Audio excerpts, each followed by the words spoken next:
twongeye kubasuhuza ndetse no kubaha ikaze mwese mukurikiranye channel y'Umutsindo TV, yaba ari hanze y'igihugu ndetse n'abari mu gihugu. Tunabashimira uburyo mukomeje kutugaragariza ko mudukunda.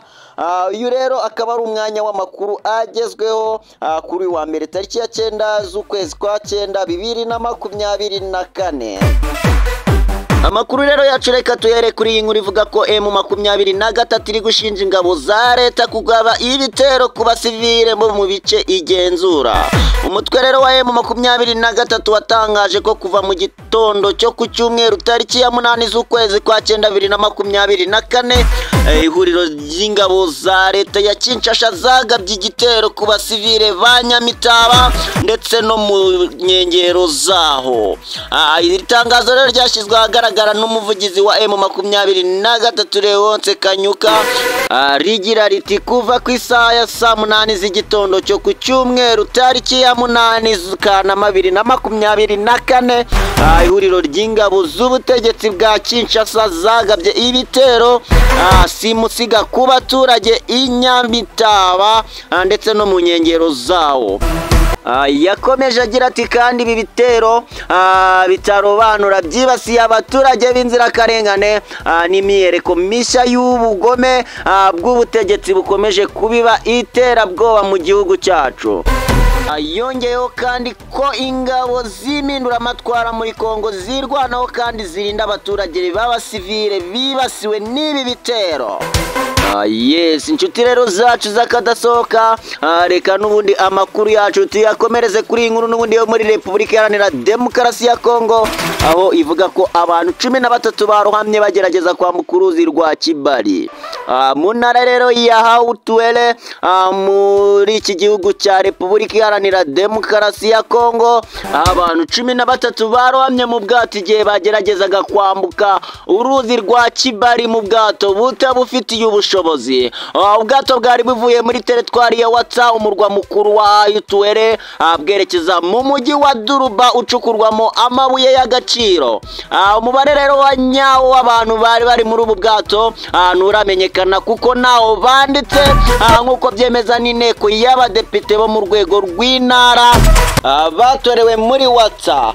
Mu itangazo rigenewe abanyamakuru batangaje ko umubare w'agateganyo w'abantu 13 bapfuye ndetse n'abacitse ku icumu benshi, mu gihe rero bagaragaza ko umubare wa nyawo utaremezwa kubera ko nta byangombwa byemewe n'inzego za leta zibifitiye ububasha.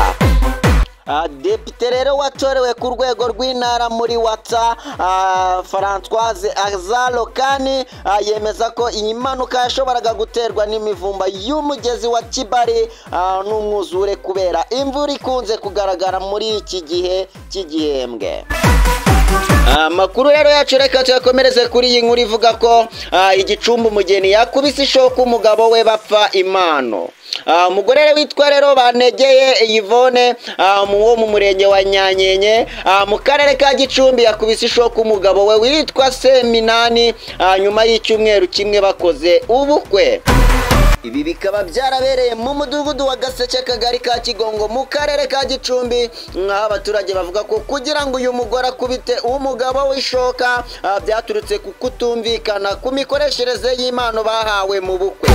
Yes, umwe rero yabwiye itangazamakuru ati uwo mugabo basezeranye ku cyumweru, ati yabajije umugore ku byo babahaye mu bukwe, ati ko turimo amadeni menshi twafashe mu gutegura ubukwe ngo nta kuntu twagurisha nk'ibyo badutwereyemo tukaba twava mu ideni. Umugore ati ibi bintu byose biraha, ati n'ibyanjye. Birangira rero amukubise ishoka. Undi rero ati urebye hanini ikintu kibitera usanga umugore ashaka kwikubira umutungo, ashaka kuyigiramo uruhare runini kurusha uwo bashakanye. Yes, umunyamabanga rero nshingwabikorwa w'umurenge wa Nyanyenye Uwera Jana yahamije aya makuru avuga ko uyu mugore yamaze gutabwa muri yombi. Ati iki kibazo twakimenye, wakubiswe yashyikirijwe kwa muganga, ati dufite icyizere ko azakira. Ati naho uyu mugore yashyikirijwe RIB kuri sitasiyo ya Byumba. Yes, uyu rero wakubiswe ishoka, amakuru avuga ko yarwariye mu bitaro bya Shike mu mujyi wa Kigali. Yes, muri uyu murenge rero wa Nyanyenye harabarurwa imiryango irenga 46 ibanye mu makimbirane. Amakuru rero reka tuyakomereze kuri inkuru ivuga ko umupasiteri wamenyekanye muri Zion Temple Ribu yamutaye muri yombi azira kwambura hoteli. Yes, Pastor rero Ntambara Felix wabaye umuyobozi wa Safi Music International yo muri Zion Temple mu Gatenga yatawe muri yombi akurikiranywe icyaha cyo kwaka icyo utari bwishyure ndetse n'icyo kwihesha ikintu cyundi hakoreshejwe uburiganya.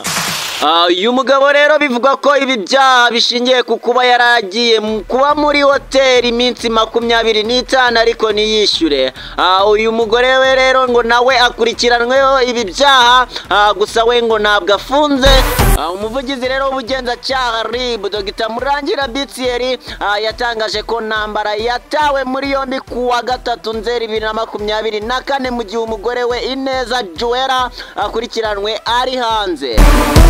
Ati nibyo koko Ntambara Felix arafunze naho umugore we ari gukurikiranwa adafunze kandi bakurikiranweho icyaha cyo kwihesha ikintu cyundi hakoreshejwe uburiganya no kwaka icyo utari bwishyure.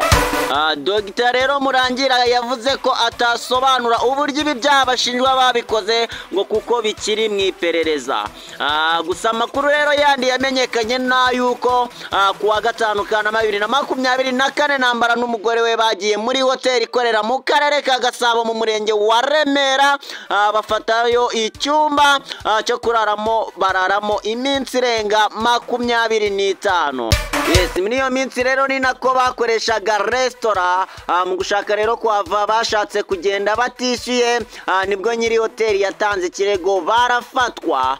Umugabo rero arafungwa, umugore avuga ko agiye gushakisha amafaranga.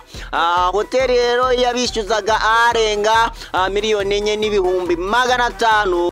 Waya makuru rero itangazamakuru yavuze ko Ntambara n'umugore we Neza hari abandi bacuruzi batse ibintu bitandukanye birimo imyambaro n'amavuta bifite agaciro karenga 800,000 niba byishyura ubu bakaba basabwa kwishyura hafi 6,000,000. Umwe rero mu bishyuzaga Pasiteri Ntambara yagize ati nge nabonaga ari umukire, imyenda namuhaye nabonaga atananirwa kuyishyura, ati gusa naratunguwe ubwo rero twamureze muri RIB ubwo wenda azishyura. Ntambara rero kuri ubu afungiye kuri sitasiyo ya RIB ya Remera mu gihe dosiye ye igitunganwa kugira ngo yoherezwe mu bushinjacyaha. Yes, kwaka rero ibyo utari bwishyure n'icyaha gihanishwa n'igifungo kiva ku minsi 15 ariko kitarenze amezi 2 n'izahabu y'100,000 ariko itarenze 200,000 n'imirimo nyungu rusange mu gihe kitarenze iminsi 15 cyangwa se kimwe gusa muri ibyo bihano. Yes, kwihesha ikintu kintu rero hakoreshejwe uburiganya uwo bihamyewe ahanishwa igifungo kitari munsi y'imyaka 2 ariko kitarenze imyaka 5 n'izahabu itari munsi ya 3,000,000 ndetse na ariko itarenze 5,000,000. Yes, inshuti rero zacu zakadasohoka naha dusubikiye amakuru yacu nkaba nashishikariza kuza gukurikirana andi ari buze kunyuraho. Nkaba nakubwira ngo niba utarakora subscribe wakora subscribe kugira ngo amakuru yacu ajya kugeraho byihuse. Mwari kumwe nanjye Dani Dash naho ubutaha. Ciao ciao.